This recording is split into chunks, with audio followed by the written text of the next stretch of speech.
Bismillahirrahmanirrahim. Assalamualaikum warahmatullahi wabarakatuh. Alhamdulillah wassalatu wassalamu ala Rasulillah sallallahu alaihi wasallam. Rabbi syrah li sadri wa yassir li amri wahlul 'uqdatam min lisani yafqahu qawli wa ba'du. Qala Allah subhanahu wa ta'ala, ya ayyuhalladzina amanu ittaqullaha haqqa tuqatih wa la tamutunna illa wa antum muslimun. Wa qala ya ayyuhan nasu ittaqu rabbakumul ladzi khalaqakum min nafsin wahidah wa khalaqa minha zawjaha wa batha minhuma rijalan katsira wa nisaa.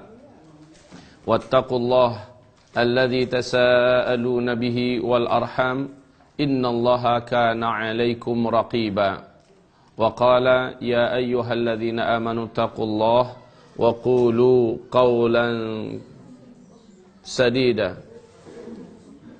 يصلح لكم أعمالكم ويغفر لكم ذنوبكم ومن يطع الله ورسوله فقد فاز فوزا عظيما اللهم ارحمنا بالقرآن وصدق الله العظيم وقال النبي صلى الله عليه وسلم إنما الأعمال بالنيات وإنما لكل امرئ ما نوى فمن كانت هجرته إلى الله ورسوله فهجرته إلى الله ورسوله ومن كانت هجرته لدنيا يصيبها أو امرأة ينكحها fahijratuhu ila ma hajara ilaihi wa ba'du. Ibarallah ma'asyiral muslimat wal ummahat arsyadani wa iyyakunallah. Pujian dan syukur kita untuk Allah Subhanahu wa taala senantiasa kita tambahkan rasa kekaguman, ketakjuban kita kepada nikmatnya yang tak terhingga. Semoga dengan syukur itu Allah menambahkan lagi nikmat-nikmat yang lain untuk kita. La in syakartum la azidannakum. Sungguh jika kamu pandai bersyukur, benar-benar pasti aku akan menambahkan untuk kamu. Kemudian kita juga menghantarkan salam serta salawat kita semua untuk kekasih Allah Muhammad Rasulullah sallallahu alaihi wasallam. Ibu-ibu yang kami muliakan, mari kita lanjutkan kajian kita 300 dosa yang sering diremehkan oleh kaum wanita. Yang ketujuh, banyak tertawa menimbulkan petak-petaka. Ketawa yang seperti ini bukan ketawanya orang yang beriman. Bukan. Rasul itu tertawa loh, Bu. Tetapi beliau jarang tertawanya mengeluarkan suara yang mengakah-ngakah begitu, Bu. Ya. Ketawa Rasulullah sallallahu alaihi wasallam keluar suaranya kecil, tapi bibirnya sampai gigi geraham dua-duanya itu nampak. Itu kan ketawa Nabi. Begitu ada.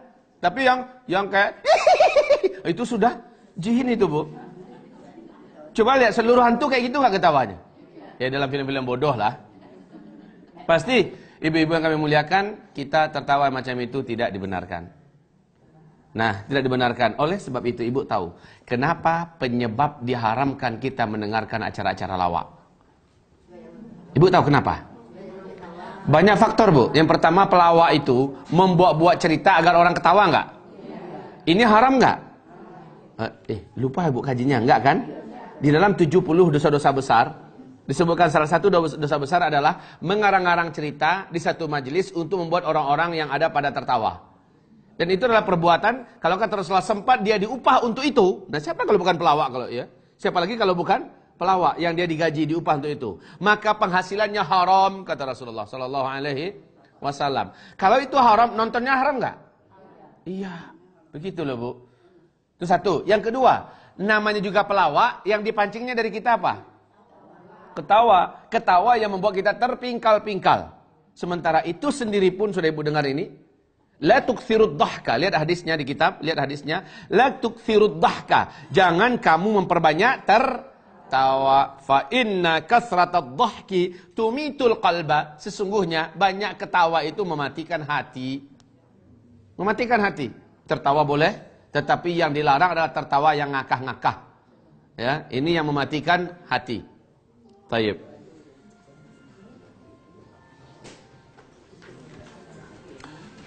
Ada pertanyaan? Yang kedelapan. Yang kedelapan, jika hari raya bertepatan dengan hari Jumat, ada keyakinan bahwa itu adalah pertanda sial. Alolah kajinya gua. Justru kalau hari raya, jumpanya dengan hari Jumat, apa bahasanya dalam hadis? Ketemu dua hari raya, gabung jadi double. Lihat ini hadisnya. Ya ayuhan nas, wahai sekalian manusia, kata Rasulullah sallallahu alaihi wasallam, inna hadza yaum, sesungguhnya ini adalah satu hari, qad jatama'a lakum fihi 'idan, telah berkumpul untuk kalian untuk satu hari ini dua hari raya. Ya. Kemarin kami sudah sampaikan Jumat adalah hari rayanya umat Islam setiap minggu. Ya. Kemudian ketemu dengan hari raya besar kita, Idul Fitri kah atau Idul Adha. Justru harusnya double bahagia kita, bukan malah pesimis, nganggap ini adalah hari sial. Semua keyakinan yang bertolak belakang dengan keyakinan diajarkan Rasulullah dalam Islam, maka keyakinan itu batil. Nah. Susuk, tapi walai tidak susuk gini dah. Nah, alhamdulillah. Artinya kalau sempat kita mempunyai kepercayaan seperti itu, yo susuk wak. Sesat. Tayyib, ibu-ibu yang kami muliakan. Nah, kalau orang yang sedang haji, Idul Adha, haji, maka saat itu hajinya menjadi haji akbar namanya. Malah paling dinanti-nantikan orang. 9. Tidak ada pertanyaan, kita masuk pada yang 9. Suara burung dan denyut anggota badan adalah pertanda sial. Kok berada nyi, umpamanya siko kah? Menggarik-garik kok. Ya? Atau siko ngadeng-garik, aku tanda sial. Atau mendangi yang telingo. Sudahlah pertanda sial. Atau ngadeng-garik siko. Atau muncang bibir ngadeng-garik. Udah dianggap itu pertanda sial. Khalas wallahi, hadza khata wa hadza dhal. Ini jelas salah. Ini adalah jelas sesat. Tidak ada hubungannya. Nggak ada hubungannya dengan pertanda-pertanda sial, itu nggak ada dalam Islam. Salah satu syarat seseorang boleh masuk surga tanpa hisab adalah dia tidak percaya yang namanya tanda-tanda sial. Dia nggak percaya. Nggak percaya. Semua yang sifatnya tanda-tanda sial. Bahkan tidak ada hari sial. Angka sial, itu tidak ada. Angka sial, hari sial, anak pembawa sial.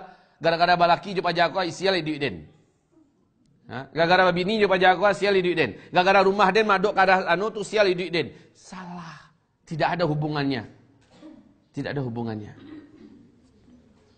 Sahabat datang pada Rasulullah sallallahu alaihi wasallam, ya Rasul, doakan saya. Saya mau safar hari ini. Mau kemana? Ke luar negeri. Saya mau dagang ya Rasul. Maka Rasul mendoakannya. Pagi ya. Siangnya masih nampak, zuhurnya masih sholat.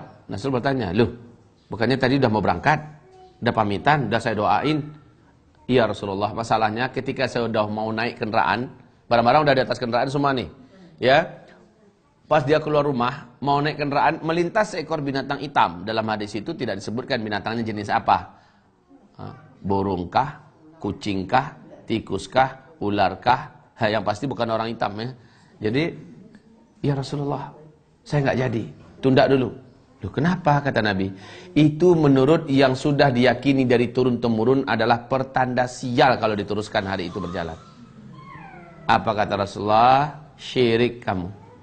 Sempat kamu meyakini itu syirik, tobat. Caranya ya Rasulullah, segera kamu safar sekarang. Titipkan diri kamu kepada Allah. Itu cara tobatnya, safar sekarang.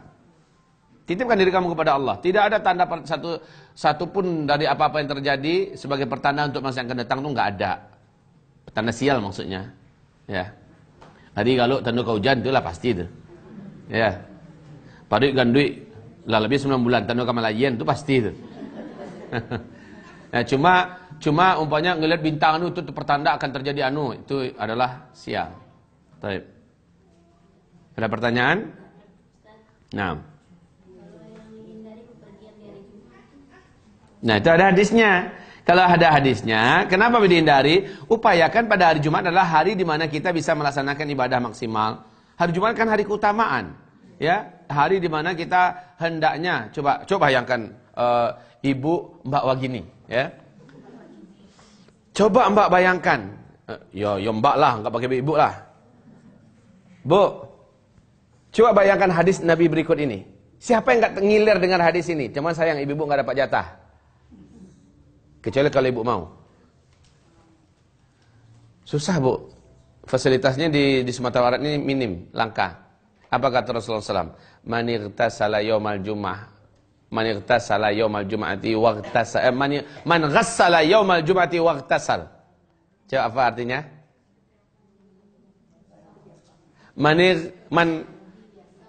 Man ghassala yaumal jum'ah waghtasal. Siapa yang mandi normal, bersabun, bersampo, bersih-bersih lah. Yaumal jum'ah, pada hari Jumat, waghtasala, dan lalu dia mandi seperti mandi junub. Ini salah satu, ada ulama-ulama fikih mengatakan salah satu sebab kenapa disunnahkan kita pada hari Jumat itu disunnahkan kalau bisa berjima. Ya dengan suami tentunya, dengan istri. Supaya kita bisa mandi junub juga pada hari Jumat.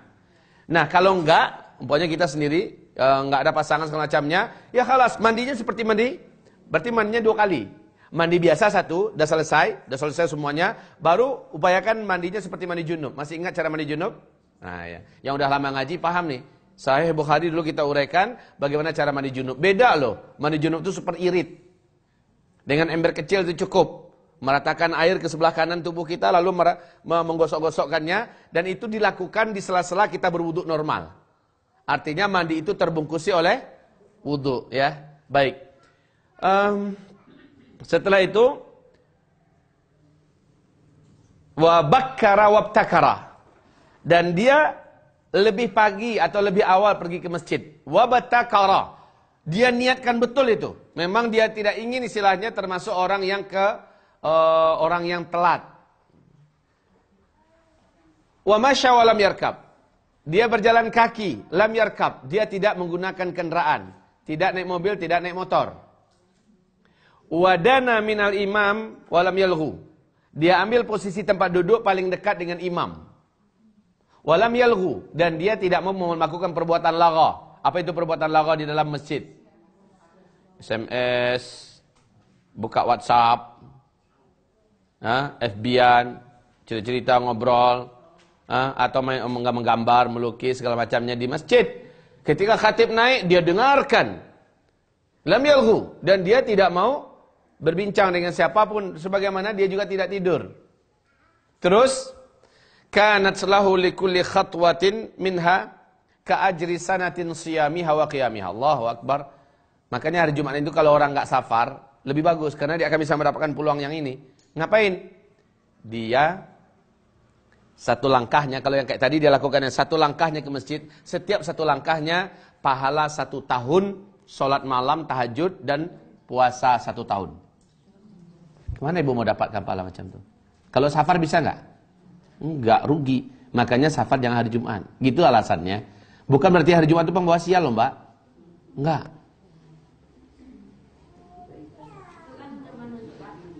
Itulah. Ibu hasung suaminya, ibu fasilitasi suaminya, ibu menyiapkan segala kelengkapan suaminya, agar suaminya berangkat awal-awal. Kalau ibu yang motivasi, ibu ingatkan 4 hal yang dilakukan wanita jika ia melakukannya, semua yang diamalkan suaminya di luar sana untuknya semua, tanpa mengurangi pahala suami. Apa yang 4 hal itu? Ibu masih ingat kajian kita? Mentaati suaminya dengan sepenuh-penuh ketaatan. Yang kedua, mencari ridho suaminya dan melakukan apapun yang senangi oleh suaminya walaupun suaminya nggak nyuruh, tapi dia tahu suaminya ingin dia melakukan itu, atau suaminya suka kalau dia melakukan ini, maka dia lakukan demi menyenangkan hati suami. Yang ketiga, menjaga harta dan anak suaminya sebaik-baiknya, ya. Walaupun suaminya pergi kemana-mana, dia amanah menjaga harta suaminya, dia amanah menjaga anak suaminya walaupun anak tiri umpamanya. Kemudian yang keempat, menjaga kehormatannya. 4 ini saja yang dilakukan, semua pahala yang dibuat oleh lelaki atau suaminya di luar sana sepenuhnya dapat dia 100%. Allah. Bahagialah ibu-ibu kalau punya suami yang soleh, ya. Di mana suami itu akan menjadikan asbab mengalirnya pahala tanpa ibu tanpa batas selama suaminya adalah orang-orang yang melakukan ketaatan dan kesolehan. الذين قالوا ربنا الله ثم استقاموا تتنزل عليهم الملائكة ألا تخافوا تتنزل عليهم الملائكة ألا تخافوا ولا تحزنوا وأبشروا بالجنة التي كنتم توعدون نحن أولياؤكم في الحياة الدنيا وفي الآخرة ولكم فيها ما تشتهي أنفسكم ولكم فيها ما تدعون نزلا من غفور رحيم نزلا من غفور رحيم